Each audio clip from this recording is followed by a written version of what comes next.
Welcome to episode 278 of the series where I answer your questions. If you have a question for me or Chewbacca, leave it down in the comment section below. And let's get into it with our first one from Pete. We're going to have to pour one out for our guy Pete because he says his Walmart put all his Lego behind glass. He's a little too close to me. That's really unfortunate for you, Pete. I have never been in a Walmart or a Target or any store that has had the Lego behind glass. As far as I'm aware, this happens generally at Walmart when there's like high theft on Lego. So I'm sorry this happened to you at your local store. I don't think there's anything you can do about it, but I know it's got to be an awful shopping experience. The bright side is maybe less Lego will sell and there'll be more left by the time clearance rolls around. So if you want a bright side of that, there you go. Gunship says, what's the biggest scam you've ever fallen for in terms of Lego Star Wars? I've talked about this before. I bought a $100 Death Star on eBay like an idiot. I knew it would be a scam. It was a scam, but I wanted to tell you instead some of the most common scams right now to look out for and to be aware of because it's an ever-changing game in the world of the internet. Right now, the most common scams I see are over on Mercari, where there'll be listings of brand new, typically rare and retired Lego Star Wars sets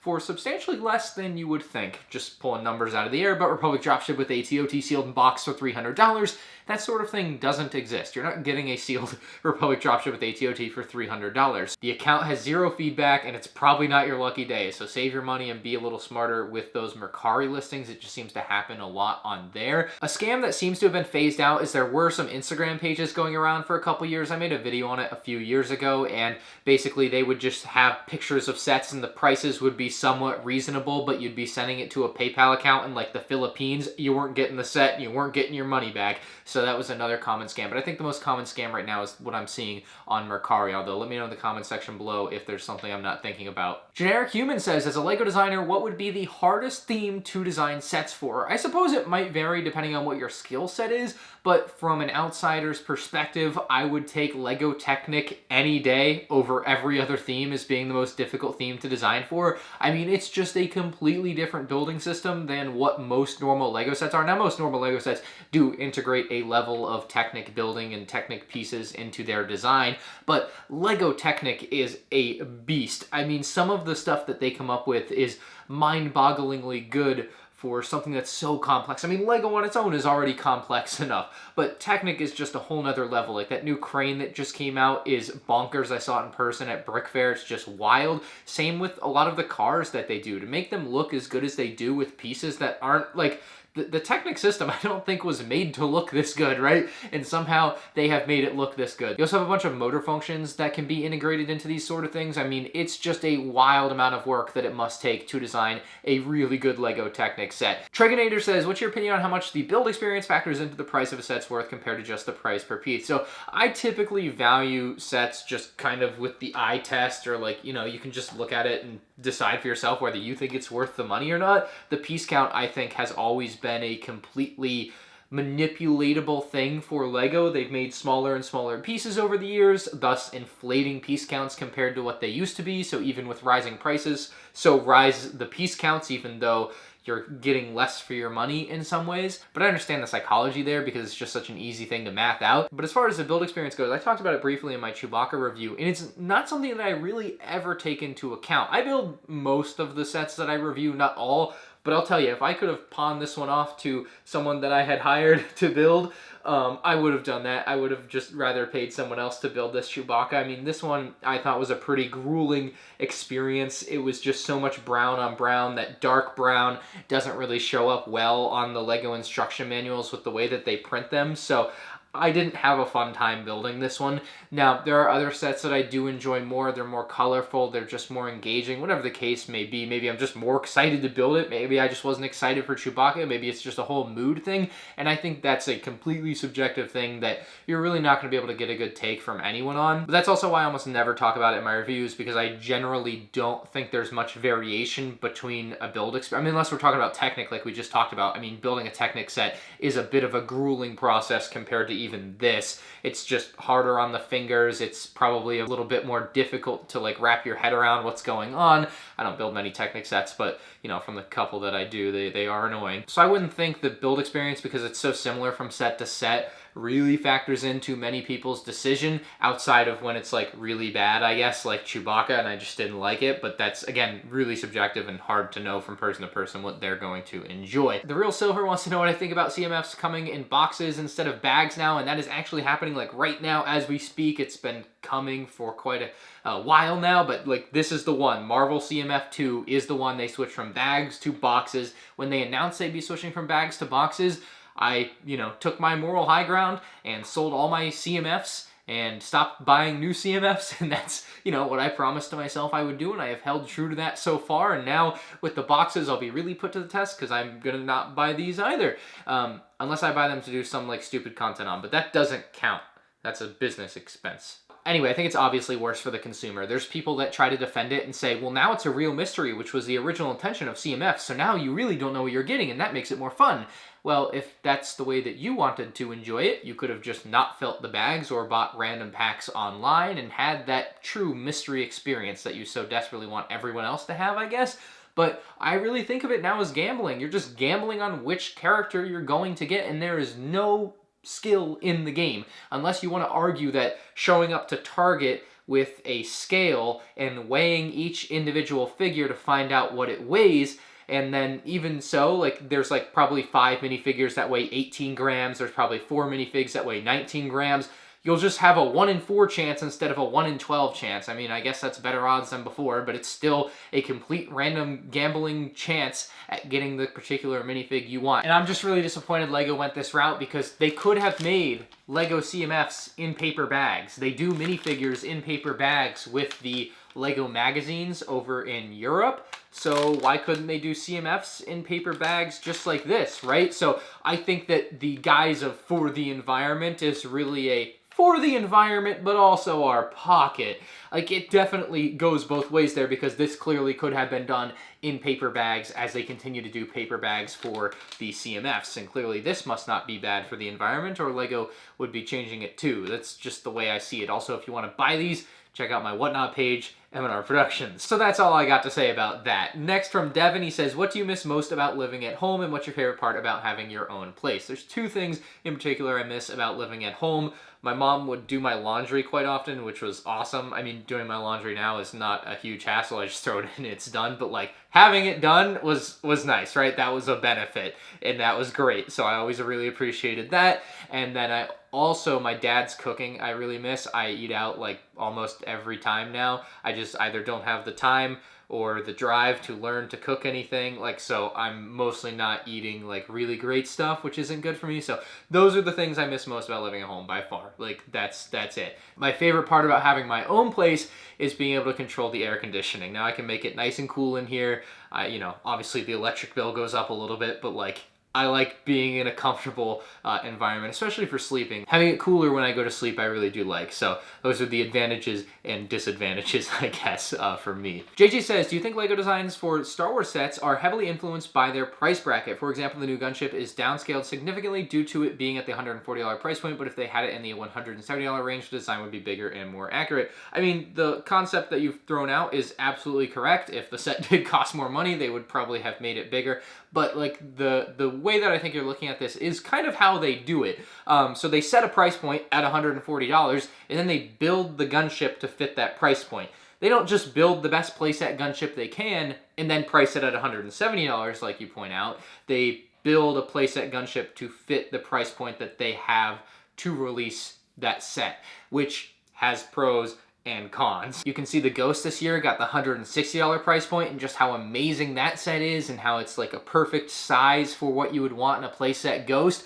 But undeniably, the Gunship got the short end of the stick there and ended up being $20 cheaper than it really should have been able to be. And if it was able to be that $160, $170 set, we'd be looking at a Gunship on par with the 2013 Gunship, because LEGO in a lot of ways has gotten a lot better with their designs and their pieces and what they can do. But when they limit themselves with that price tag of $140, you can tell that it can really hurt the product. In the case of the Coruscant Guard Gunship, it certainly did, because it's just smaller than I think a lot of people really wanted. It is obviously a downsize. And one reason I really don't like that they made it $140 is historically every ATTE and Gunship that had come out would have a price difference. And so the ATTE, let's say in 2008 was $90, the Gunship was $120, and it was actually the same deal in 2013. But now for 2022-23, both sets are $140, and that has hurt the Gunship a lot. It didn't hurt the ATTE. Now the figures in the ATTE obviously are not great, but we're talking about the build of the set, not the figures for the sets. The build for the ATTE was not harmed at all. It's the best ATTE build to date in my eyes. But the Gunship, you can't quite make that same argument for. It clearly was hurt by being at the price point that it's at. So yes, LEGO sets can absolutely be hurt or helped depending on the price point that they are given at birth, because they're built to the price point, as far as I understand, for most sets. That's probably not true of everything, because I do know, I believe, the 2007 Millennium Falcon, when they built that, I think it was built by Jens. I think he said that he just built a big old Millennium Falcon and then they put a price on it later. So that sort of thing can happen, and in my eyes can be ideal in certain scenarios. Like, I would imagine this Chewbacca, they probably were like, we'll make a big Chewbacca and then figure out whether it should be $150 or $200 or $220 later. Like, I doubt they put $200 on this up front, although maybe they did. Maybe I'm wrong there. But yeah, certainly for a lot of the normal sets that you see each year, I think they kind of give it a price and build to that price. Ed Arthur says, are the 3-in-1 packs basically the worst selling / most overstocked 3 sets that fit in a box? I wanted to buy the 3-in-1, but only really wanted the Stormtrooper fig. By the way, love the daily uploads. Thank you, Ed. Now, I would love to agree with the hypothesis you put forth, but I do have a counter to that, and that's that the 3-in-1 mech pack would have been something they decided on at least like early this year, if not late last year. Probably just early this year though. And as far as being the worst selling, they couldn't have possibly known the mechs would be the worst selling. Even, I don't know if they are or aren't at this point either, but they just came out 2 weeks ago. So there's just no way they would have had the sales data 5 months ago when they decided what the 3-in-1 pack would be for this year. The same cannot be said though for the last couple combo packs for LEGO Star Wars, but I also don't think those are like the most overstock or worst selling sets, because it's kind of a combo pack that makes sense. They basically did the Skywalker Adventures with kind of Skywalker themed sets, and then they did the Mandalorian Adventures with Mandalorian themed sets. So I actually kind of think that like Costco and LEGO just kind of work together to figure out what a good combo of sets is each year and then put it out. Although the Groot and the Iron Man Armory one, I do see as kind of fitting that mold. So there's some possibility that LEGO might come to them and be like, hey, we're really hoping to do these ones because they aren't selling well. But honestly, at the end of the day, I think they just kind of pick a few sets that they think will go well together in a 3-in-1 pack that people might actually want to buy at a Costco. Cluckmation's kind of related here, says, what do you think LEGO does with leftover stock of unsold sets? And someone actually did reply to him and say there typically aren't any leftover sets when it comes to LEGO, and that is the case, because when you see a clearance sale at Walmart or Target, that's usually the rest of what they've got. And so LEGO typically does sell all of their stock. However, in the past, and with certain things currently, like LEGO Dots, you will see leftover stuff sent off to stores like Marshall's or TJ Maxx, and basically that stuff gets clearanced again at stores like that. I mean, obviously now the selection is not that good, but I'll tell you, in 2017, I went to Boston over the summer, and I'm pretty sure it was a Marshall's there, and they had like the LEGO Star Wars Rebel Combat Frigate. Yes, the one that's worth like $600 now, at their store for like $80. So that's what happens to some of these unsold sets. It used to be better sets than what you'll see today, if you can even find anything, because LEGO's just so much more popular and better selling today than it was even 6-7 years ago. But from what I can tell, if it doesn't get sold through the normal stores during the clearance season, it gets sent off to other stores like Marshall's and TJ Maxx to be sold again until it's gone. So I don't think anything gets destroyed or anything like that unless there's like some sort of product recall. They're not just giving it away for free at the end either, unfortunately. It is sold till the bitter end. James wants to know my thoughts on the new Concorde. I really like it. Now, I don't know if I'm going to buy it and review it. I do have a lot on my plate, but I mean, I'm definitely eyeballing it, man. It looks really cool, and to your point also in your question, I would love to see more airplanes from LEGO. One of my favorite sets that isn't Star Wars that I still don't have is that Boeing 787, I want to say, from like 2006. I swear I see one like once a year for sale at Brick Fair or something, and I'll be like, man, I really want that set. I've been telling myself for 8 years I'm going to buy that set. And one day I will snap and buy that set. But it is like aging kind of poorly now because it's just so studded. The Concorde, by comparison, is so clean and stud free. Kind of like the Lego Space Shuttle that they released a couple years ago, man. This thing is really cool. Definitely should be a pickup for any big airplane fans. But I'm considering it, but I could kind of go either way on it. Maybe I'll buy it and then I'll just not keep it after. That one guy wants some behind the scenes. He says he was just wondering how I get my concept box arts when talking about rumors or leaks. I haven't seen any other YouTubers do anything similar, so I'd be interested to know. I definitely see other YouTubers do similar stuff, but maybe just watching different people. But typically when I find out leaks or rumor lists, I will have someone just help me make box art. It's something that I typically pay to have done. So if I find out like a Droideka is coming out next year, I tell my person, I'm like, hey, can I get a Droideka box art about yay big, 18 plus, or not, you know. Usually the 18 plus stuff is obviously very simple. The one area where I'd like to improve with it is having the person that does the box art add the name of like the mock person onto the box, like in a small spot or something, just because I feel like I do have a hard time providing the proper credit for it, so having their name on there would not hurt. But that's kind of the process for that, nothing crazy. Collector Empire says, what oddball ship do you want Lego to make? One that has never been made.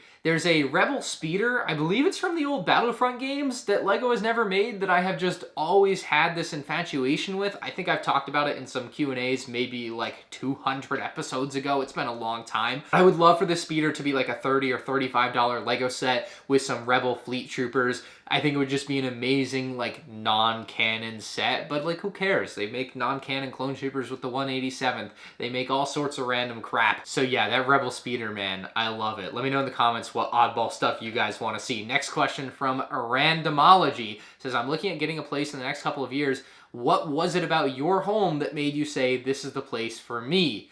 They accepted my offer, kind of half joking there. But obviously I was looking for a place in proximity to the Orlando Brickco store. I was looking for a certain square footage, although I did end up with way less than what I originally set out for in my home search. I think I originally was looking between 2,500 and 3,000 square feet and ended up somewhere closer to 2,000. So I kind of surprised myself. I really didn't think I would buy a home. I know it's crazy this small, but I obviously had so much Lego and wanted to have so many different rooms going on for different things that I thought I needed all that space. Now with the office space coming up soon, I will not need that, and that's why I ended up buying a smaller house. I wanted something newer, so this one was newer. It seemed like a nice neighborhood and a really nice surrounding area, but to some degree, the biggest factor in it was literally that they just accepted my offer, because for a couple of years I had put in so many offers that would get denied. I had one where they came back and asked for more money, and it was kind of funny because I had a different realtor for this particular house because it was in a different area. And we sent in my offer and I was like, all right, so are they gonna come back and ask for more money? And he was like, what do you mean? I was like, well, I put in a full price offer on a house like 2 years ago, and then they came back and asked for $15,000 more instead of just accepting my offer. So yeah, I hope you're able to find something great in the next couple of years. I've kind of kept tabs on the housing market, not like a ton, but it seems like stuff has kind of peaked and is starting to come down a little. I don't know if things will crash or not, and you'll get a way better deal in 2 years than you would now. I know the interest rates have continued to go berserk. If you want to know, I got like a 4.875% interest rate on this with a 5.1 ARM. So I did all right, although I know when I first started looking for houses, I think the interest rate would have been like 3% or something. So, but now I know if I bought this house today, it'd probably be like 7 or 7.5% or something stupid. So I got caught in the middle, which isn't the worst place to be, all things considered. But also make sure you got enough room for your Lego collection and room to expand your Lego collection. Don't buy something, especially if you're a big collector, I don't know, maybe you just casually watch Lego videos. But you know, you want to make sure you just have the space for your stuff. Otherwise, you're going to have to sell a bunch of stuff. John McCarthy says, is there going to be a Lego Jabba's Palace diorama coming out, or was that just a fake leak? Nope, there was absolutely going to be a Jabba's Palace diorama. There has even been a leaked image of it. It says confidential watermark on it. Can't show it to you, but it exists. It's out there on the internet. You can probably search around and find it somewhere. I don't know where. But that set 1,000% existed, but it did get replaced by the Emperor's throne room this year. So it's possible it could release in the future. Fingers crossed it does, because it seemed like a cool set, but it's just not something that's coming out this year, and there's no like current rumor of it releasing anytime in the immediate future. So don't hold your breath on that until some more news pops up. But it could never release. Like, we had a rumor kind of similar to this of the AT-AT pilot helmet back in 2021 or 2022, and that one never released either. I mean, never, it's been a year and a half or whatever, but it hasn't released yet. And so there's a chance that this is just another scrapped set that was replaced with a different set, because it was basically